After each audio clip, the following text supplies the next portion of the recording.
toujours, les équipements russes et coréens, nord-coréens, qui combattent toujours dans notre armée. Ils sont plus efficaces? L'armée a été délaissée, n'oubliez pas ça. Depuis les années 90, avec le soi-disant programme d'ajustement structurel, tout a été dénaturé. Il y a des militaires qui montaient la garde avec des bâtons. On a désarmé l'armée, nos armées. Ça a été bien préparé. Plus d'équipement, plus rien d'entraînement, rien. Les gens portaient juste la tenue. Et le terrorisme s'invite à la danse, quelques années plus tard.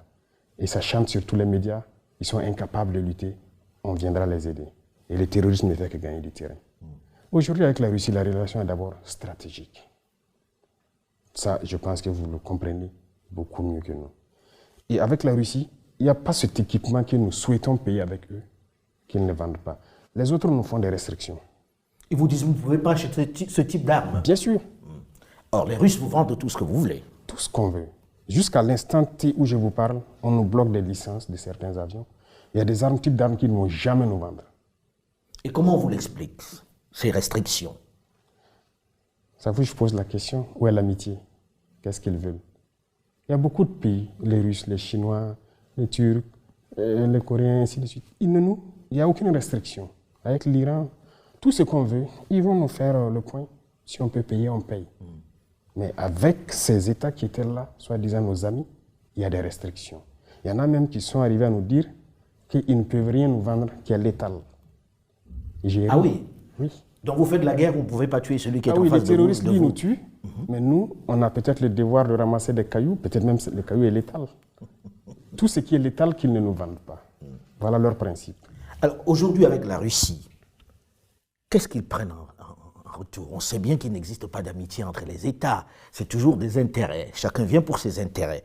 Alors, aujourd'hui, il y a la peur d'un certain nombre de personnes de voir qu'on a changé un maître pour un autre. Or, je vous connais un tout petit peu pour savoir que vous n'êtes pas dans le remplacement d'un maître par un autre.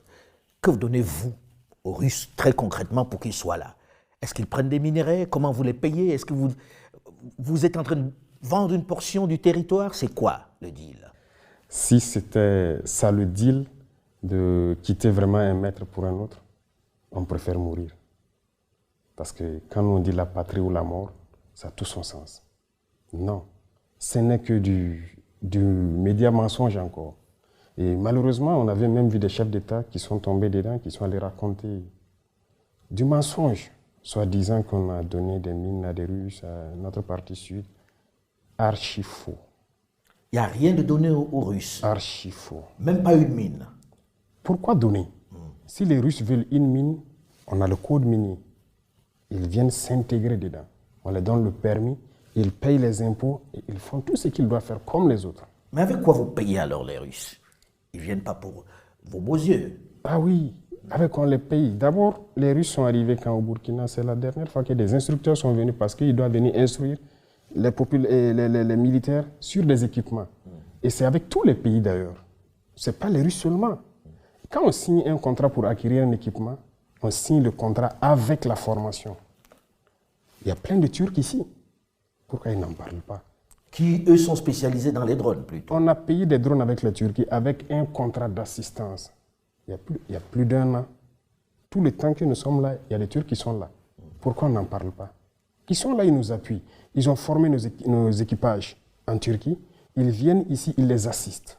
Et ils continuent de les former dans le pilotage, la maintenance et tout. Et on a le contrat sur un temps donné. Lorsque nos hommes seront bien drillés, ils vont partir. Les Chinois, ils sont là. Les équipements qu'on paye de la Chine, ils sont là aussi pour former à la manipulation donc, de ces équipements-là. C'est ça la réalité. Mais donc, sur le terrain, ils sont sur le terrain ou pas, les Russes? Sur le terrain pour combattre? Non. Il n'y a aucun Russe sur le terrain pour combattre. C'est des choses développées en fait, dans la tête des gens. Mais s'il y a besoin, ils viendront sur le terrain combattre. Ça, je peux vous assurer. S'il y a le besoin... Vous ne vous l'interdisez pas? Non. Sauf que pour l'instant, ils ne sont pas sur le terrain. Non, pour l'instant, on se bat seul.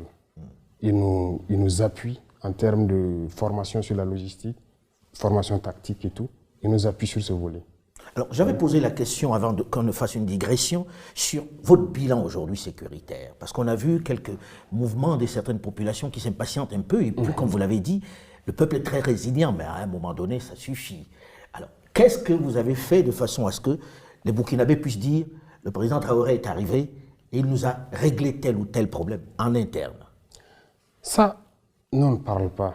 Et j'ai bien dit même à certains ministres de la Communication et autres, je ne veux pas que nous parlons trop de notre reconquête. Laissez les villageois parler eux-mêmes.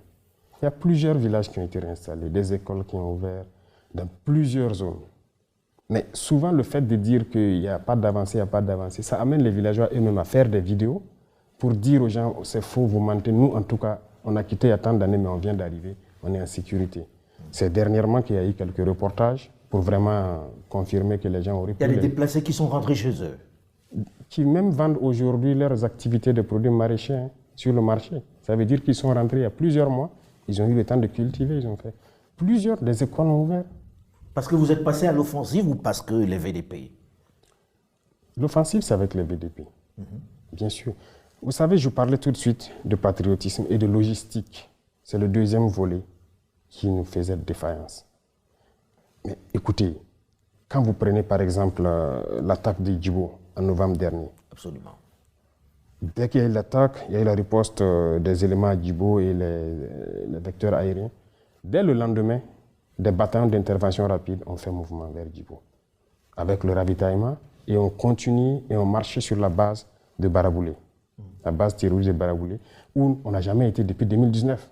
C'est à partir d'où ils préparent toutes les attaques, qui sont à Baraboulé, Bourou, jusqu'à la frontière à Pétékouli, ils ont marché sur les bases terroristes. S'il n'y avait pas de logistique, c'est impossible. On allait s'asseoir, planifier l'opération. On prend déjà un mois, plus d'un mois. Chercher à rassembler la logistique et les hommes. C'est comme ça se passait. Et pour rassembler la logistique, je vous fais une confidence. Il est arrivé des moments, lors de certaines opérations ici, qu'on aille emprunter des armes avec des pays voisins, venir faire l'opération, nettoyer et aller remettre. Mais aujourd'hui, tout ça, ça fait qu'on a une très mauvaise image de nous. Aujourd'hui, dès qu'il y a une attaque, on a dit aux bataillons d'intervention rapide, vous bougez. Parce qu'ils sont entièrement équipés, prêts au combat. On n'a pas un petit délai à perdre. Et immédiatement, ils décollent et ils foncent au combat. C'est comme ça se passe maintenant. Et on a plusieurs bataillons qui sont équipés, qui sont positionnés un peu partout dans le pays. Et c'est ça aussi, la montée en puissance en termes logistiques et tactiques. Ça, Monsieur le Président, quand on voit tout ça, avec toute la logistique dont vous parlez, avec les Russes que l'on fait venir pour en former, comme vous l'avez dit, vos troupes à vous, ça fait beaucoup d'argent. Est-ce que l'économie burkinabé peut tenir longtemps avec ça? Très bonne question. Ça fait beaucoup d'argent. Voilà pourquoi je dis que nos pays ne sont pas pauvres. Il y a eu la malgouvernance. Il y a le vol, le pillage de nos ressources. C'est de ça qu'il s'agit. Je prends un exemple. Aujourd'hui, il y a le fonds de soutien patriotique. Les populations contribuent. Et on entretient en grande majorité donc les volontaires pour la défense de la patrie avec. Mais et le reste de l'armée qu'on est en train d'équiper? Tous ces moyens qu'on est en train d'acquérir. C'est là, c'est la gouvernance, les finances. Il y a des ressources, on a des potentialités. Mais si c'est mal géré, on était libre. Pour vous, les pays ont de quoi tenir en produisant et en faisant juste Comment est-ce une bonne gouvernance? On arrive à acquérir le matériel? C'est pas pour nos beaux yeux, comme vous dites, qu'on nous donne. On paye. Mais c'est la gestion. Il y a des situations où on arrive à gérer parce que dans tous les départements, tous les secteurs ministériels, chacun fait de son mieux pour rationaliser. Et quand on dit rationaliser, c'est quoi?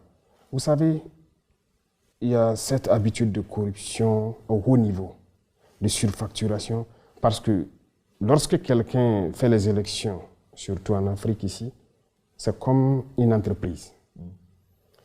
On va les financer. C'est l'habitude ici. Ils distribuent des billets pour qu'on les vote. C'est un investissement. Et dès qu'il arrive, il est obligé de payer pour rentabiliser, pour rembourser. Il n'y a pas ça avec nous. On n'a pas de compte à l'extérieur. On n'a rien. On n'en veut pas. Tout est orienté vers la guerre.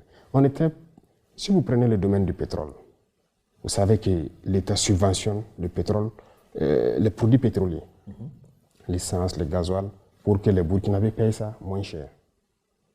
En 2022, par exemple, les subventions étaient autour de 400, presque 500 milliards. 400 et quelques. Quel État paye? 500 milliards de francs CFA. En 2023, on est à moins de 100 milliards de subventions. C'est-à-dire vous avez fait une économie de 400 milliards de subventions. Comment vous expliquez ça? On était libres, nous aussi, lorsque les gens font leurs propositions, de dire à la société, la Sonabi, OK, telle personne va faire une proposition à tel prix, mais vous prenez à tel prix et les ristournes, vous nous donnez. On part ouvrir nos comptes offshore et on met dedans. C'est comme ça se passe. Et on vous tient à partir de ce moment-là, quand vous avez ouvert des comptes à l'extérieur. Mais bien sûr, si vous vous amusez, on dit on va geler vos comptes. Nous, on n'a pas de compte. Donc, tout est orienté vers la guerre. Ces économies, c'est l'équipement. Oui. Monsieur le Président, il y a eu une longue discussion sur le fait que combien de temps vous allez rester. Quand est-ce que vous organisez des élections? Combien de temps va durer la transition?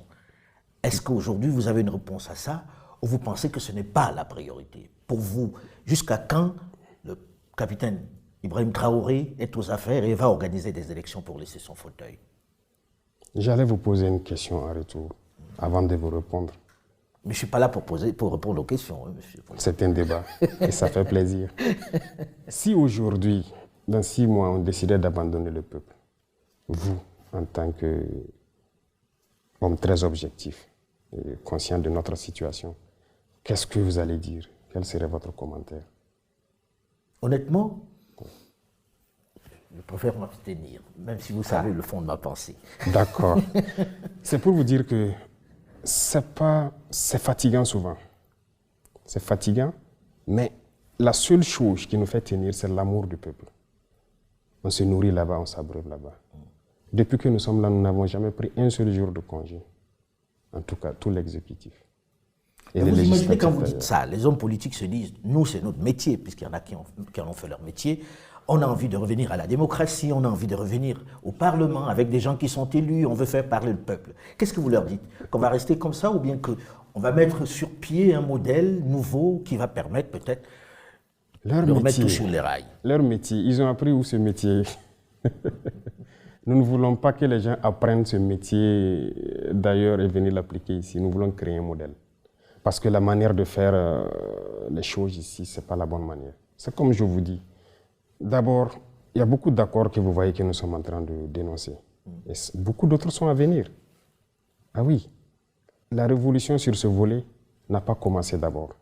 C'est pourquoi j'ai dit que nos économies vont très bien se comporter. Les gens signent des accords pour leurs propres intérêts, comme je dis, c'est des investissements. Malheureusement, les chefs d'État africains, ceux-là qui se mettent dans ces girons de métiers, de politique, là, n'ont pas compris toujours. Je pense que les faits d'antan devaient les donner beaucoup de leçons, telles que les Bokassa et autres. Ils continuent de piller les ressources de leur pays, aller investir chez eux. Comment est-ce qu'on peut donner... Je ne sais pas comment je vais expliquer. C'est inconcevable.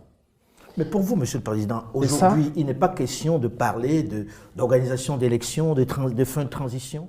Ah oui, on va organiser les élections comment à l'instant T? Donc il faut remettre tout à plat. D'abord non, hormis le système qui est en place, qu'il faut revoir, les élections, ça concerne tout le Burkina Faso. Vous pensez qu'ils sont prêts aujourd'hui à aller à Solé, aller à Falangontou pour faire les campagnes? Mais c'est des Burkinabés, ils doivent voter. Pour vous, il faut d'abord pacifier. Il faut qu'il y ait un minimum de sécurité pour que s'il y a campagne, les gens puissent aller partout au Burkina, expliquer leurs idées au peuple burkinabé et le peuple va choisir. Parce qu'il n'est plus question d'aller distribuer des billets. Ça, il y aura des réformes sur le code électoral. C'est fini ça. Si on vous prend dans ça, vous serez disqualifié. Bon, je ne vais pas dévancer l'Ouganda dans l'eau, mais c'est pour vous dire qu'il y a des réformes à venir. Cette manière de faire, d'aller acheter les consciences, c'est fini. Notre mission, c'est d'éveiller les consciences et que les gens n'acceptent plus jamais ça. Si vous pensez pouvoir gouverner le pays, vous expliquez votre programme politique. Qu'est-ce que vous allez faire? Et peut-être qu'au bout d'un temps, le peuple va vous évaluer si vous devez continuer votre mandat ou pas. Bref, on ne dira pas tout, mais il y aura des réformes sur le plan électoral. Et pour que les gens puissent faire les élections, tous les Burkinabés doivent voter. Monsieur le Président, Voilà un peu. je reviens à l'AES, qui est quelque chose d'important pour vous, puisque vous en faites le cheval de bataille dans cette guerre. Quelles sont les relations avec les autres chefs d'État du Niger et du Mali? Et est-ce qu'on peut envisager un élargissement de cette AES, même aux États qui ne sont pas dans le Sahel? La possibilité d'élargir, je commence par là, c'est possible. Dans la charte, ça existe. Donc on a fait une ouverture. Mais les rapports entre nous, c'est fraternel. C'est ce qu'on réveille de l'Afrique, c'est ça qui est là actuellement. Vous partagez la même vision sur l'Afrique? Ah oui. Parce que quelquefois, les gens sont jaloux de leurs prérogatives dans leur pays. Non, nous partageons la même vision et nous faisons la même mission. Et si vous regardez à travers donc les communications, tout ce que nous faisons, c'est pour éveiller les consciences. Pourquoi un chef d'État va se mettre à vouloir que son peuple se réveille? Les autres ont tendance à ce que le peuple s'endorme pour qu'il puisse continuer de faire ce qu'il veut. Nous, on veut que les peuples se réveillent pour que même après nous, que les gens ne laissent plus jamais des individus venir les mettre dans ces conditions-là. Donc, que ce soit au Niger ou au Mali ici, si vous remarquez dans notre communication, c'est toujours faire comprendre ce qui s'est passé avant. Et aujourd'hui, comment nous arrivons à casser les chaînes un peu de l'esclavage. Donc c'est ça. Il faut qu'on arrive à faire en sorte que tout le monde brise les chaînes de l'esclavage. Et c'est ça notre communication. Et c'est très important. Ça, c'est une vision. Deuxièmement, ce qui concerne notre autodétermination à nous autosuffire sur le plan alimentaire, il y a beaucoup de choses qui sont développées dans nos régions. Par exemple, quand on prend des cultures comme le blé, d'ailleurs, qu'on disait que ça ne peut pas se faire dans nos contrées, nous, on le fait aujourd'hui à grande échelle. Au Mali, ils le font à grande échelle. Le Niger, ils sont en cours. Il y a beaucoup d'autres spéculations qu'on est en train d'expérimenter. Le message, c'est de faire comprendre à nos populations que nous n'avons pas besoin d'importer. On peut tout produire pour nous ici et même exporter. Produire et exporter à l'intérieur de l'AES. Est-ce qu'aujourd'hui, Monsieur le Président, vous n'avez pas peur pour vous-même? Peur. Nous avons vécu la période de Thomas Sankara, Oui. qui est un peu votre modèle, puisque beaucoup vous comparent à lui par vos idées, par votre manière de vous comporter, par vos choix. On sait comment ça s'est terminé. Oui, vous avez raison et c'est la question que tout le monde se pose et c'est la phobie du peuple burkinabé en fait. Lorsqu'ils pensent à ça, ils ont toujours peur pour moi. Pour ma personne, je n'ai pas peur. La peur, nous ne la connaissons pas. Nous avons fait face à la mort plusieurs fois. On l'a côtoyé, nous ne savons pas, Dieu a fait que nous soyons vivants. On rend grâce à Dieu. Donc la peur, on ne la connaît pas. Mais on a analysé le passé. Sur certains volets, peut-être que le président Thomas Sankara a fait des erreurs. Lorsqu'il a dit, par exemple, laisser les amis trahir l'amitié, ce n'est pas à nous de trahir l'amitié. Je pense que cette phrase l'a emporté. Pour vous, il aurait dû être à l'offensive. Nous n'allons plus commettre les mêmes erreurs. Ça, c'est sûr. Et l'impérialisme, comme il a dit, est un très mauvais élève. Lorsqu'il est cherché, il revient avec les mêmes méthodes. Nous suivons. Donc nous ne laisserons pas les mêmes erreurs se reproduire. Aujourd'hui, Monsieur le Président, quelles sont vos relations avec la France et avec l'Union européenne? Nous n'avons pas de relations particulières. Moi, je dis, les relations internationales sont ce qu'elles sont. Ça se passe comme ça doit se passer, si je peux dire. Il n'y a rien de méchant. De toute façon, le Burkina est en train d'affirmer sa souveraineté. Tout pays ou toute organisation qui respecte cela, nous sommes en bonne relation. Mais lorsque vous ne voulez pas, c'est là que vous voulez nous dicter ce que nous devons faire. Mais vous vous parlez quand même, non? Bien sûr. On se parle. L'Union européenne, dernièrement, on a reçu le nouvel ambassadeur. Je sais que vous avez suivi. Il est là, il travaille, il n'y a pas de problème. L'ambassade française aussi est toujours là. Ils continuent leurs activités. Et les Américains? Ils sont là. Donc il n'y a pas de souci de ce côté, la coopération continue, mais tant qu'on va respecter notre ligne idéologique, tant qu'on va respecter notre souveraineté, tant qu'on va respecter le fait qu'on veuille briser nos chaînes et être indépendant. Alors ça me donne l'occasion de terminer là-dessus. On sait que la CEDEAO n'est pas d'accord sur la sortie. En se disant, bon, pour nous, on a encore appris, je sais que la lettre leur a été adressée. est-ce que vous acceptez encore la négociation? Est-ce que c'est envisageable que demain, vous vous dites, bon, ok, on a compris, on revient, si vous revenez à des meilleurs sentiments? Ou bien c'est terminé, on n'en parlera plus jamais? Il ne faut pas commettre certaines erreurs, je viens de vous le dire. Notre itinéraire, c'est un chemin de non-retour. Tout ce que nous faisons, lorsqu'on va décider de... C'est-à-dire les chaînes que nous sommes en train de briser, c'est pour toujours. Donc plus jamais de CEDEAO. Non, c'est fini. Si on entre là-dedans, et c'est ma dernière question, si on entre là-dedans, ça veut dire aussi que dans quelque temps, vous allez vous attaquer à la monnaie, qui est le CFA. Probablement. Laissez venir les choses. C'est presque inéluctable, non, Monsieur le Président? Vous savez, dans tout ce que nous faisons, ça vous a surpris, n'est-ce pas? Des choses vont peut-être vous surprendre encore. Il n'y a pas que la monnaie. Tout ce qui est lien, qui nous maintient dans l'esclavage, nous allons briser ces liens. Merci beaucoup, Monsieur le Président.